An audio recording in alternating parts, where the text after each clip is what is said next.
I watched a really good Aaron Dowdy video about how to not give a fuck, and just been taking the past couple of weeks just really trying to not give a fuck. I went through my horrific spiritual awakening just about 7 months ago.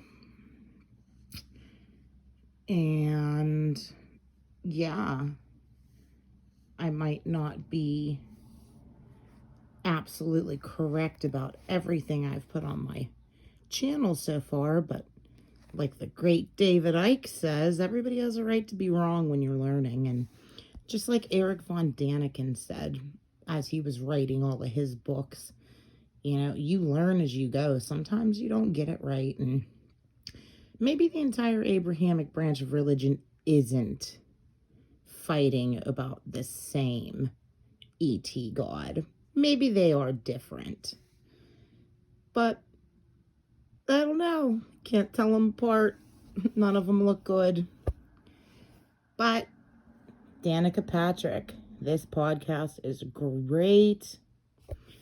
She has this Elizabeth April on here. I wanted to read her book. It's called You're Not Dying, You're Waking Up. And here's just some more opinions that are out there, because everybody who is spiritually awake knows that this all actually boils down to reptilians. It's super funny to me, actually, because they've done such a good job. Oh my God.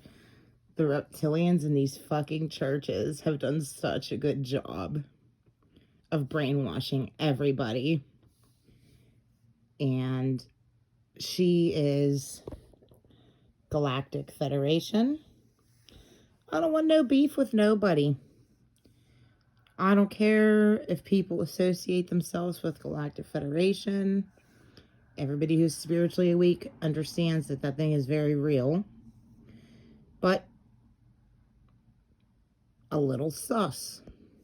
Like their earth existence, like their human existence is sort of like their penance or their purgatory. 100%. Because it's so hard here. Yeah. It's like, those little funny memes where it's like, I thought coming to earth would be a lot easier. So, things like that. Like, oh my God, what did I really sign up for this? Beam me up, Scotty. Okay. I know I got us off on a really big tangent on the Anunnaki, but it's probably one of them that I've looked into the most. So, okay. So the Anunnaki, we've got the Pleiadians, the Arcturians, angelics, and I think you had talked about the Arcturians before, the angelics. What else do we have here? We do have reptilians here. I think that's another like hugely talked about, which is, I'm glad that it's hugely talked about. I remember back in the day when I started to remote view around planet Earth, because you step into the ability of being consciously aware of like going anywhere you want, and so you're like a kid in a candy store, like, oh my God, I'd never come out of my bedroom. I just sitting at my altar the whole time, just like having a ball going all over the universe. So I give you major props for doing interviews and being human. Yeah, I did that for the first couple of years until I kind of got all of my major questions out of the way. But I ended up going to a lot of like underground military bases. I just kind of took a look at the seedier side of the shadow government, and I started to interact with a lot of these, I called them dinosaur beings because I didn't know what they were called, right? And they were just giant, like 10 feet tall, green, scaly, looking like a freaking humanoid dinosaur. Sometimes they had tails even. It was bizarre. And like some sort of weird mutation from like the T-Rex, like that's kind of what it felt like. And so this is going to be really wild. This is actually even wilder than the Anunnaki. And this is just everything that I've channeled from looking into human history. This is probably going to be, it's probably already a lot for your community, but we're going there, we're doing it, you're here for it. So before the Anunnaki ever came to planet Earth, what I was taking a look at in human history, like long before Lemuria, long before Atlantis, long before these ancient Sumerian civilization, Mesopotamia, all of it, there were the dinosaurs, and they did walk the Earth.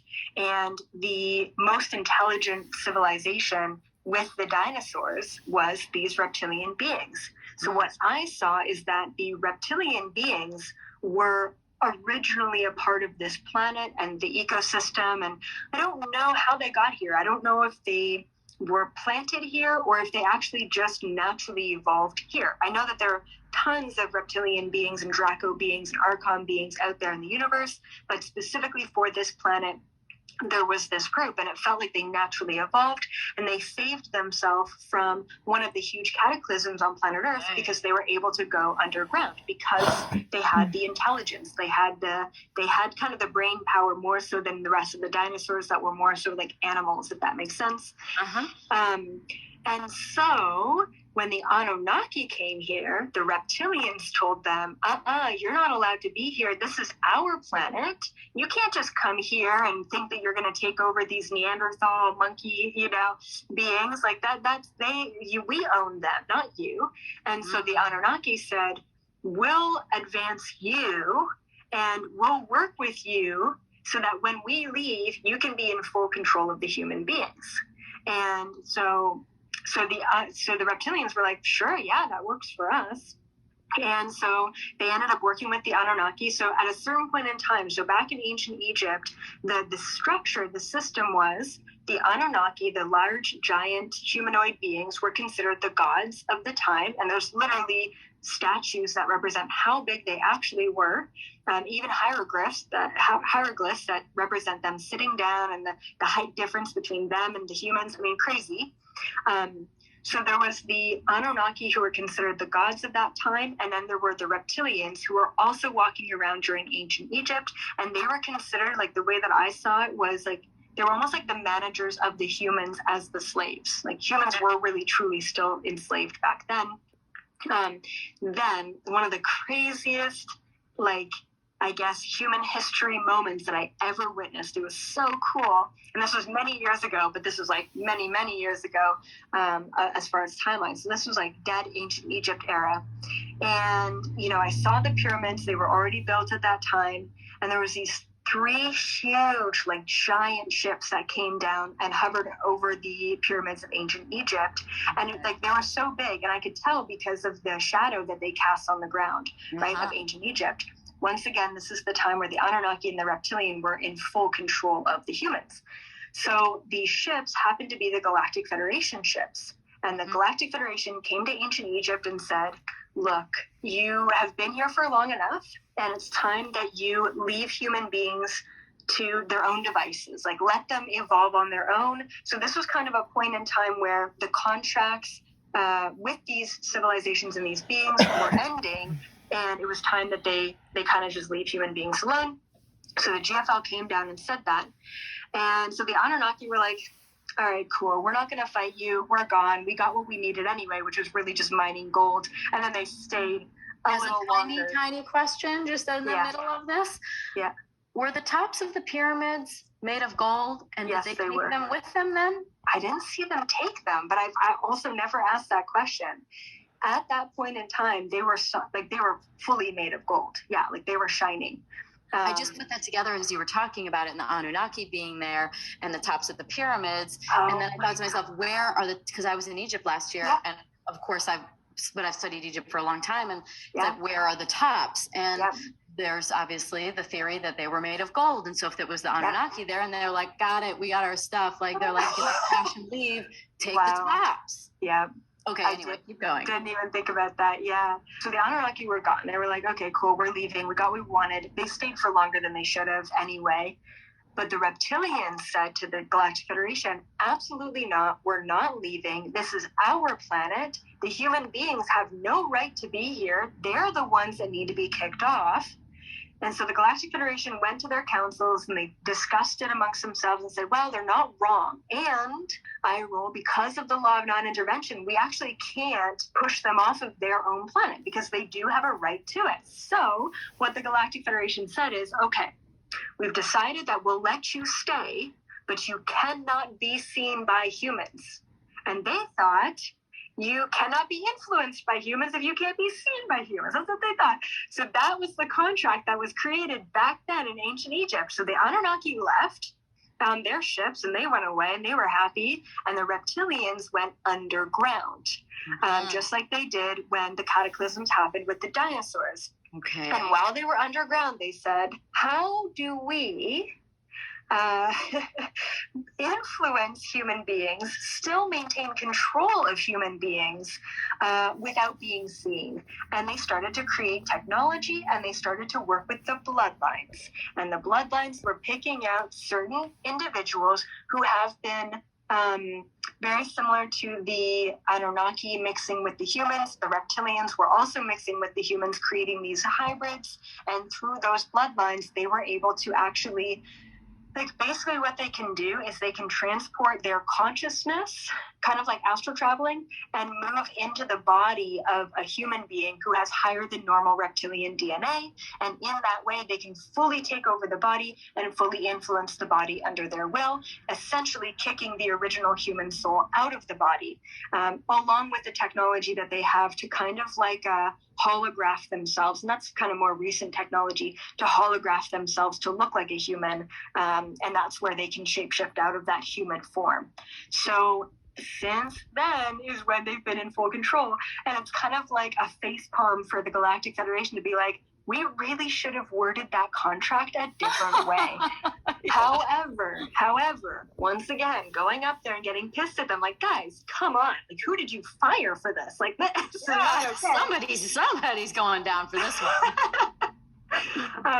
They told me once again, it was all a part of the contracts, because what the reptilians have been doing, and like shape-shifting and pretending to be humans and creating wars, quote unquote, and like fear and just distraction and so much drama really on planet Earth, it is allowing human beings to see the darkest aspects of ourselves and the darkest aspects of the universe.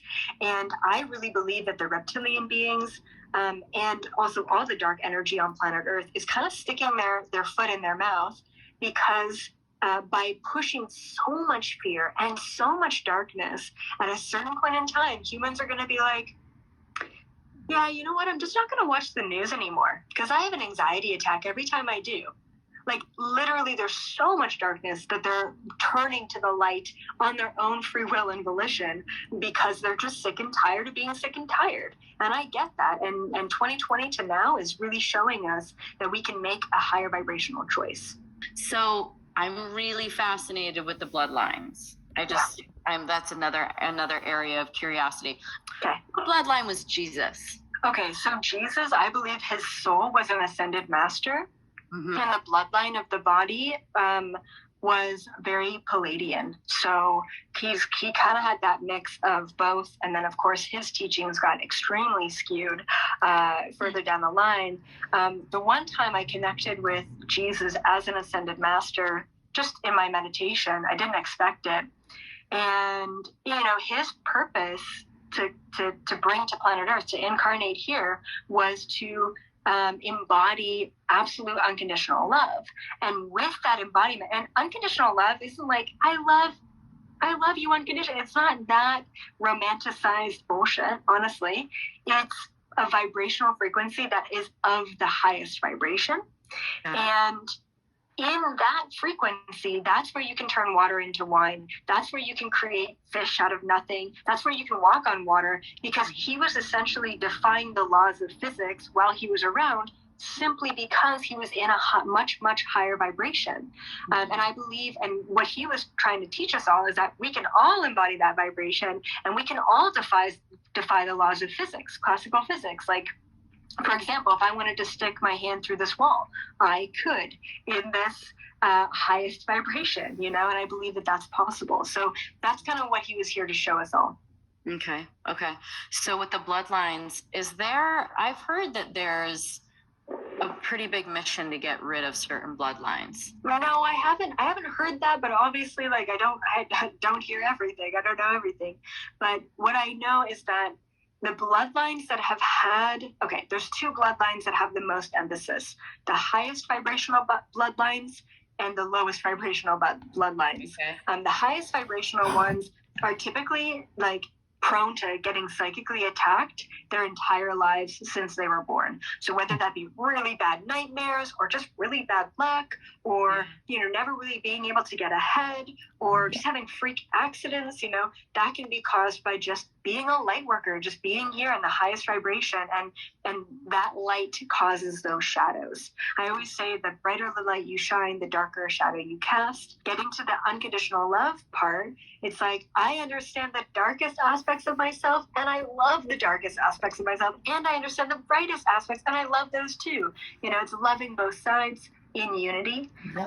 And then the lowest vibrational bloodlines are mostly just the reptilian bloodlines, and they are obsessed with keeping those bloodlines a certain way. That's why there's a lot of interbreeding when it comes to, and when we witness the royal bloodlines. That's why there's a lot of like, oh, go ahead and marry your cousin because he's the Duke of whatever. It's not that they wanted to keep the money or the power, it's that they wanted to keep the bloodlines so that the reptilians can continue to come in.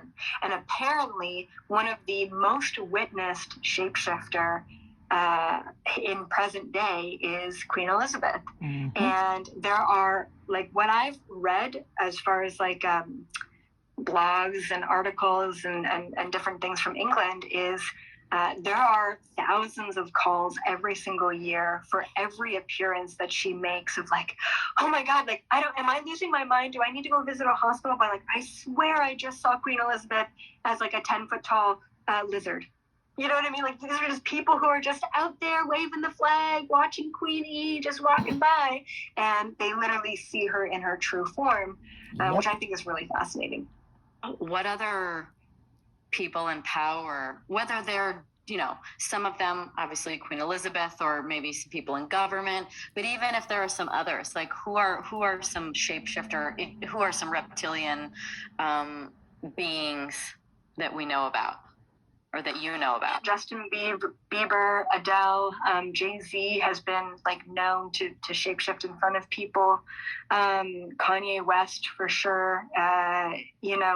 And it's really sad because these celebrities, these politicians, from a very young age, they go through a very similar indoctrination process to, say, something called MK Ultra, which is a complete brainwashing. And what they do is they disassociate the soul from the body. And that's why a lot of these celebrities have dissociative identity disorder, different personalities. They have mood swings. They have absolute collapses when they're in their 20s because they've gone through so much trauma. So you really have to feel compassion to these individuals at a human level.